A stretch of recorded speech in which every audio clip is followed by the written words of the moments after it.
अस्सलाम वालेकुम students, welcome to my channel ready to math study. Students, पिछली class में हमने चैप्टर नंबर 2 मैथमेटिक्स डिटरमिनेंट्स उसके एक्सरसाइज 2.5 का क्वेश्चन नंबर 2 कंप्लीट किया था। आज की क्लास में हम क्वेश्चन नंबर 3 और उसका पार्ट 1 सॉल्व करेंगे। क्वेश्चन है आपके पास, find the rank of the following matrices using elementary row operation.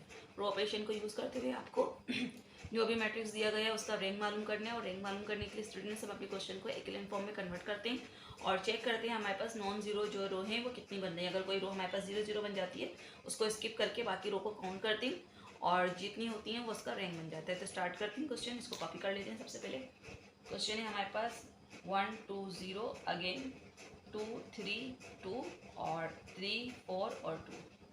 तो देखिए हमारे पास फर्स्ट रो का फर्स्ट एलिमेंट जो है वो 1 है, उसको हमें कुछ भी करने की ज़रूरत नहीं है। यहाँ पर हम इसको 0 बनाएंगे। इसको 0 बनाने के लिए हम यहाँ पे ऑपरेशन अप्लाई करते हैं। तो ये 1 2 3 फर्स्ट रो को कॉपी कर लेते हैं। अगेन 0 2 2 थर्ड रो को भी कॉपी कर लेते हैं। और R2 के लिए हम यहाँ लिखते हैं R2 माइनस 2 टाइम R1 कर रहे हैं हम, ताकि यहाँ पे हम 0 बना सकें। तो R2 का नंबर 2 माइनस 2 टाइम R1 का नंबर 1, तो 2 माइनस 2 1 2 और प्लस माइनस कैंसिल हो गया 0।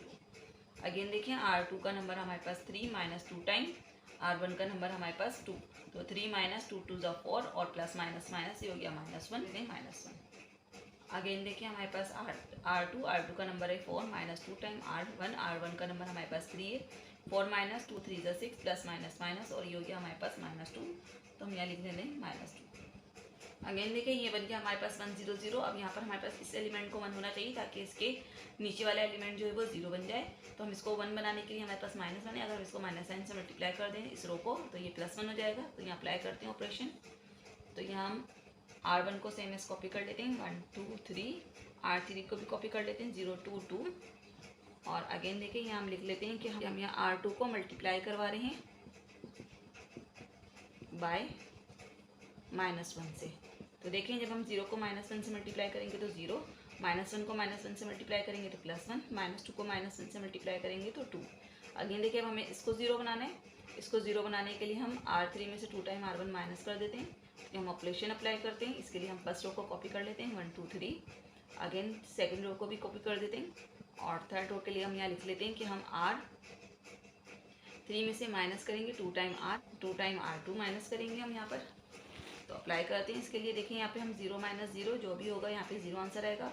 और यहाँ 3 का नंबर 2 माइनस 2 टाइम R1 का नंबर 1, तो 2 माइनस 2 1 2 प्लस माइनस माइनस ये हो गया 0। अगेन देखें R3 का नंबर 2 माइनस 2 टाइम R2 का नंबर भी 2 है हमारे पास, तो 2 माइनस 2 2 4 प्लस माइनस माइनस, तो ये हमारे पास -2 बन गया। अगेन देखें अब इस एलिमेंट को हम 1 बना देते हैं। इसको 1 बनाने के लिए हम इसको -2 से डिवाइड कर देते हैं। तो हम ऑपरेशन अप्लाई करते हैं। तो ये बन जाएगा हमारे पास 1 2 3 और ये बन जाएगा 0 1 2। अगेन ये हमारे पास बन जाएगा R3। इस पर हमने ऑपरेशन अप्लाई करना है। यहाँ लिख लेते हैं R3 को हम डिवाइड करवा रहे हैं बाय -2 से। देखिए 0 को -2 से डिवाइड करेंगे तो 0, 0 को -2 से डिवाइड करेंगे तो 0 और -2 को जब -2 से डिवाइड करेंगे तो कैंसिल होकर ये बन जाएगा हमारे पास 1। तो यहाँ देखिए स्टूडेंट्स, यहाँ तक करने के बाद हमने जो अपने क्वेश्चन को इक्विवेलेंट फॉर्म में जो है वो कन्वर्ट कर दिया, क्योंकि यहाँ देखिए 1 0 0 और ये 1 0 और ये 1, इस 1 के पास हमारे पास कोई 0 नहीं है, इस 1 के पास एक 0 है, इस 1 के पास 2 0 हैं।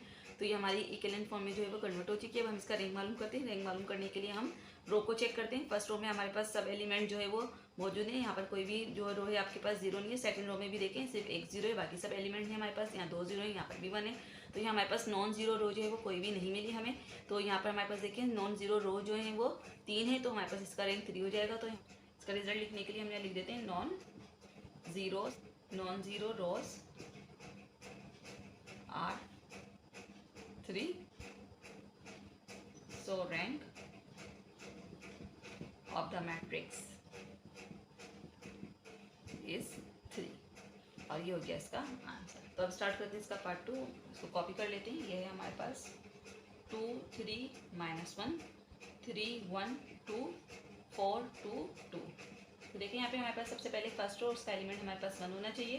तो ये हमारे पास 2 है। अगर हम R3 देखें तो उसका फर्स्ट एलिमेंट हमारे पास -1 है। अगर हम इसको -1 से मल्टीप्लाई कर दें ये +1 हो जाएगा और इसको हम चेंज कर देंगे R1 की जगह पर।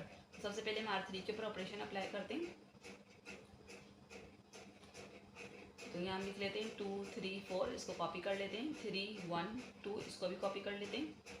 और यहाँ हम लिख लेते हैं R3 और उसको हम मल्टीप्लाई करवाएंगे बाय -1 से।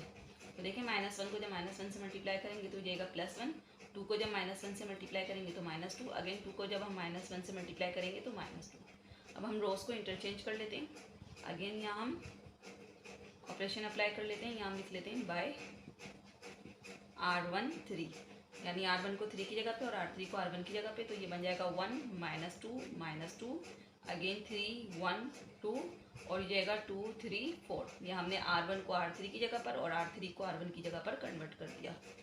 तो यहाँ देखिए हम R1 को सेम एस कॉपी कर लेते हैं, 1 -2 अगेन R3 को भी कॉपी कर लेते हैं, 2 3 और 4 और R2 के ऊपर ऑपरेशन अप्लाई करते हैं। तो हम यहाँ लिखते हैं कि हम R2 में से 3 टाइम R1 को माइनस करेंगे। तो हम यहाँ सबसे पहले R2 का नंबर 3 -3 टाइम R1 का नंबर हमारे पास 1 है, तो 3 - 3 बन जाए 3 और ये हो गया हमारे पास 0। अगेन देखिए अब हमारे पास R2 का नंबर 1 है, -3 टाइम R1 और R1 का नंबर हमारे पास -2 है, तो ये जाएगा 1 - +2 3 6, तो ये हमारे पास बन जाएगा 7। अगेन देखिए हमारे पास R2 का नंबर हमारे पास 2 है, -3 टाइम R1 का नंबर हमारे पास -2 है, तो जाएगा 2 - +3 2 6, तो ये बन जाएगा हमारे पास 8। अब देखिए हम इसको 0 बनाते हैं। इसको 0 बनाने के लिए ऑपरेशन अप्लाई करते हैं। तो R1 को हम सेम एस कॉपी कर लेते हैं और R2 को भी कॉपी कर लेते हैं और ये हम लिख लेते हैं कि हम R3 में से माइनस करेंगे 2 टाइम R1। तो देखें 2 - 2 टाइम जब R1 माइनस होगी तो 2, तो ये बन जाएगा 2 - 2 = 2 माइनस प्लस माइनस, ये हो जाएगा हमारे पास 0। अगेन देखिए हम R3 का नंबर 3, उसमें से हम 2 टाइम R1 का नंबर -2 करेंगे, तो ये बन जाएगा 3 और ये जाएगा -+2 2 = 4 और ये जाएगा हमारे पास 7। तो हम यहाँ लिख देते हैं 7। अगेन देखें R3 का नंबर हमारे पास 4 -2 टाइम R1 का नंबर हमारे पास -2 है, तो 4 -+2 2 = 4 4 और 4 मिलकर बना देगा हमारे पास 8। तो यहाँ लिख लेते हैं, ये बन गया हमारे पास 8। अब देखें यहाँ हमारे पास इसको 1 बनाते हैं। इसको 1 बनाने के लिए हम इसको डिवाइड कर देते हैं। तो हम यहाँ लिख देते हैं, इसको हम यहाँ 7 से डिवाइड कर देते हैं ताकि यहाँ पर 1 बन जाए। तो हम R1 को कॉपी कर लेते हैं, इसके ऊपर हम कोई भी ऑपरेशन अभी अप्लाई नहीं करेंगे। R3 को भी कॉपी कर लेते हैं, ये सेम एज रहेगी हमारे पास। और हम यहाँ लिख लेते हैं कि हम R2 को जो है वो मल्टीप्लाई करवाएंगे बाय 1/7 से। तो देखें 0 को 1/7 से मल्टीप्लाई करेंगे तो 0 और 7 को जब हम 1/7 से मल्टीप्लाई करेंगे तो कैंसिल होकर ये बन जाएगा 1। अगेन 8 को जब हम मल्टीप्लाई करेंगे 1/7 से, तो ये बन जाएगा हमारे पास 8/7। तो देखें R1 को हम सेम एस कॉपी कर लेते हैं, उस पर कोई वर्किंग नहीं हो रही, 1 -2 और -2। अगेन देखिए R2 को भी कॉपी कर लेते हैं, 0 1 और ये है हमारे पास 8/7। और R3 के ऊपर हम वर्किंग करेंगे। 3 पर वर्किंग करने के लिए देखिए ये 7 है, तो हम ये ऑपरेशन कर देते हैं कि हम R3 में से माइनस करेंगे 7 टाइम R2। देखें 0 में से 0 माइनस होगा 7 टाइम तो 0, और 7 में से जब 7 टाइम R2 का नंबर 1 माइनस होगा तो 7 - 7 = 7 और ये हो जाएगा हमारे पास 0। अगेन देखिए R3 का नंबर हमारे पास 8 - 7 टाइम R2 का नंबर 8/7, तो ये 7 से 7 कैंसिल, ये बन जाएगा हमारे पास 8 - 8 और इसमें 8 में से 8 माइनस होगा तो ये भी बन जाएगा 0। तो यहाँ तक करने के बाद स्टूडेंट्स देखें हमारे पास थर्ड रो जो है वो बिल्कुल 0 हो चुकी है। तो अब हम इसको आगे जो है वो सॉल्व नहीं करेंगे क्योंकि हमें नॉन जीरो रोज जो है वो काउंट करनी थी। तो यहाँ देखिए हमारे पास फर्स्ट रो और सेकंड रो, 2 रो जो है वो बगैर 0 वाली हैं और 1 रो हमारी 0 वाली है। तो यहाँ इसका रैंक जो है वो 2 बन गया है। तो यहाँ इसका रिजल्ट लिख देते हैं, हम लिख देते हैं non zero rows are 2, so the rank of the given matrix is 2। तो इसका रैंक जो है वो 2 हो गया और ये हो गया इसका आंसर। तो स्टूडेंट्स आज की क्लास में हमने क्वेश्चन नंबर 3 का पार्ट 1 और 2 सॉल्व किया है आज की क्लास के हवाले से। अगर कोई क्वेश्चन हो तो कमेंट सेक्शन में कर सकते हैं। मिलते हैं अगली क्लास में क्वेश्चन नंबर 3 के पार्ट 3 के साथ। जब तक के लिए अल्लाह हाफिज़।